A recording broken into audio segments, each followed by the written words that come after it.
Isang mapagpalang araw po sa atin lahat. Meron tayo gagawin dito ng isang single tab na washing machine. Ang problema daw po nito ay maingay siya. Pagkatapos ayaw niyang mag-reverse, isang direksyon lang siya. So tingnan po natin kung ano ang ating magagawa. Salamat po sa inyong pagsuporta at naway lagi po niyo kung suportahan sa aking mga video. At paki-like nyo po at pindutin na rin yung notification bell natin para lagi po kayong update. At paki-subscribe nyo rin po ako. Marami pong salamat. So tingnan po natin kung ano ang problema ng washing machine na to. So i-plug natin. Ayun, diretso na siya agad, hindi na siya namamatay. Pagkatapos isang direksyon lang yung kanyang pag-operation. Wala yung kanyang reverse forward. Bali ito po, matigas yung kanyang rotation switch. Ayan oh, hindi na halos gumagalaw. So papalitan natin yan, at saka yung nasa ilalim. So ito po, papalitan natin tong isang buo na yan. Yan ang problema dyan. Persahin na lang natin. Yun. So ito, ginamitan ko siya ng kawad sa dulo, tapos pinasok ko sa butas, hihilahin nyo lang. Ayan, napakadali oh. So yan, ganyan, tapos hihilahin nyo dito, magkabila. Ayun na. Ayun ang forma niya. Ayan, bali nakabaluktot yung kawad na yan. Ayan oh, sasabit siya dyan. Maganda sana kung meron tayong alambre na matigas o kaya yung hanger. Mas maganda yung matigas. Madali siyang ipanghila. Yan, palibasa nga po bilog na dahil kinain ng kalawang. So ang kailangan natin dyan ay papaluin natin. Meron akong ginagamit dyan, ito, Philip. Diretsuhan yan, ayan o. Diretsuhan bakal yan, kaya magandang ipamalo yan dyan. Nilalagay ko siya dyan. Ayan.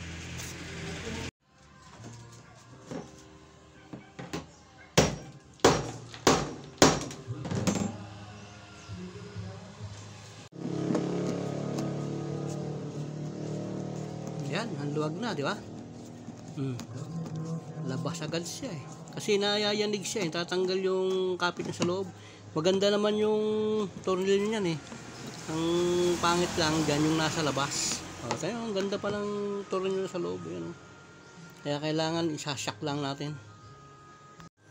Kasi kapag kaya ni pinuwersa nyo, yung tayo na yan, hindi nyo pinalo, mabibilog po yan. Lalong mahirap. Kaya ang gagawin nyo, papaluin nyo na. Pag nakalas nyo na yung mga tornilyo, madali nang tanggalin tong belt. Yan o. Madali nang alisin niya kasi maluwag na yan eh.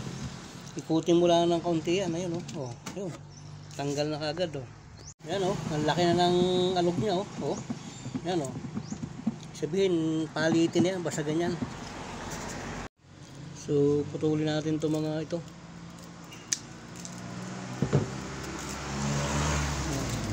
Kasi kailangan mapaluwag natin yung mga yan eh. Para madali siyang mahila. Yan yung mga tornilyo yan. Yan yung ating kakalasin.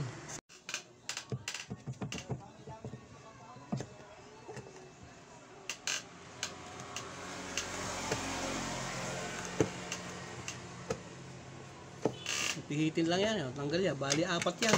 Yung papalitan natin ng kakalasin natin tornilyo na yan. Isipat-sipatin na natin yan. Tatanggal na yan.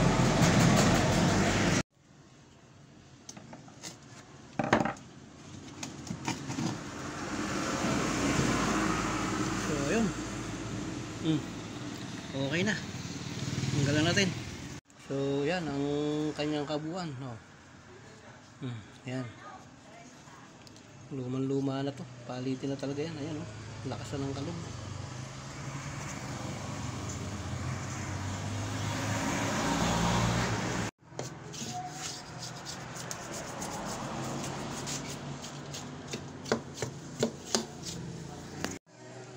Kabit na natin.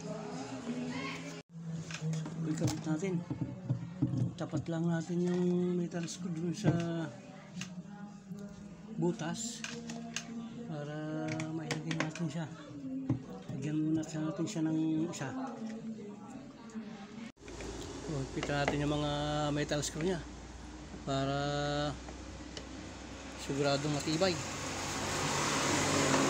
So yan, okay na yan, oh. Oh.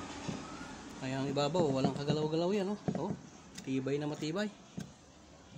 Buuwi na natin.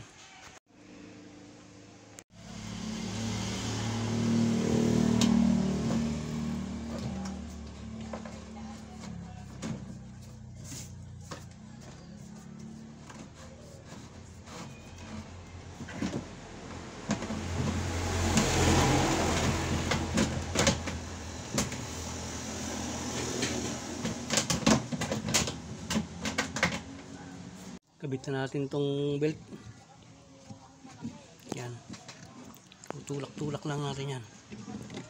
Pag lagutok nyan, ayun. Ayos na.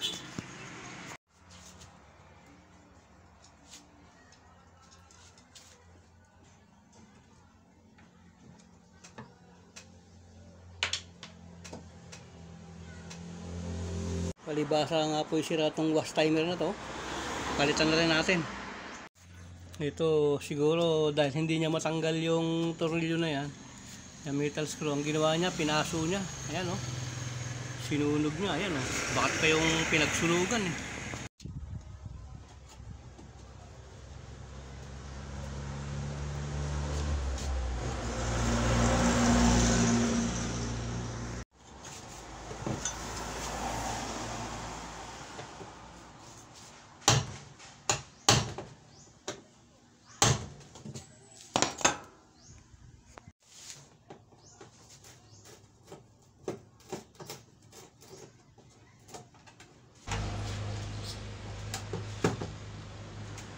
Palitan natin yung wash timer na yan. Putulin natin dito.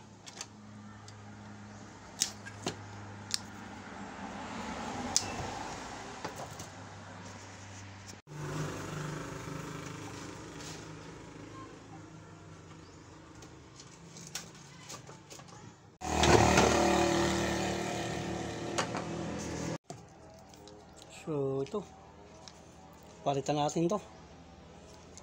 Kung matagal na ang servisyo nito. So yan na po, tapos na natin yung ating project. Yan siya.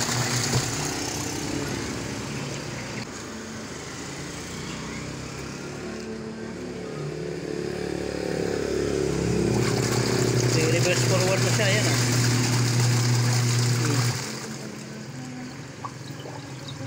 So ganyan lang po at marami pong salamat sa inyong pagsuporta sa akin.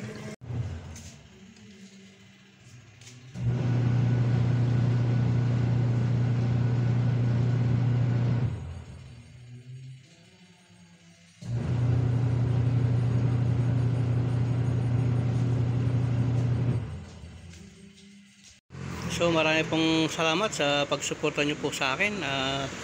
Nawa po ipatuloy nyo pong suportahan yung aking mga video. Marami pong salamat at isang mapagpalang araw po sa atin. God bless po. Mabuhay po tayo. Salamat po.